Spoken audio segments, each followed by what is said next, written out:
आत्ता एक बातमी येते ती म्हणजे महाराष्ट्रासाठी अत्यंत महत्त्वाची। महाराष्ट्राचे मुख्यमंत्री देवेंद्र फडणवीस हे पंतप्रधान नरेंद्र मोदी यांच्या भेटीला गेलेले आहेत। मराठा आरक्षणासंदर्भात या सगळी चर्चा सुरू असताना, या सगळ्या संदर्भात ही भेट होत असताना याला अनेक पैलू आहेत। या सगळ्या संदर्भात माहिती देण्यासाठी प्रशांत कदम आपल्याबरोबर आहेत। प्रशांत, या भेटीचे नेमके अर्थ काय काय काढायचे?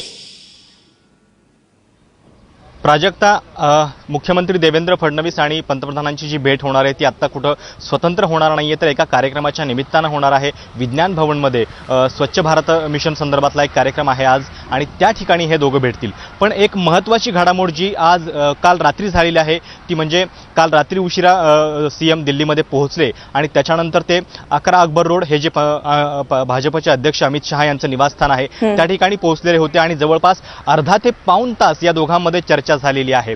खरं तर मराठा आंदोलन तापल्यानंतर मुख्यमंत्री देवेंद्र फडणवीस यांची ही पहिलीच दिल्ली वारी आहे, आणि त्यामुळेच या भेटीकडे अनेक अंगांनी पाहिलं जातंय। मराठा आंदोलन नेमकं इतक्या लेवलला का तापलं गेलेलं आहे, त्याचे पक्षाच्या भवितव्यावरती काय परिणाम होऊ शकतील, आणि ते वेळीच रोखण्यासंदर्भात काय उपाय करता येतील, या संदर्भात अमित शहा आणि मुख्यमंत्र्यांमध्ये चर्चा झालेली आहे।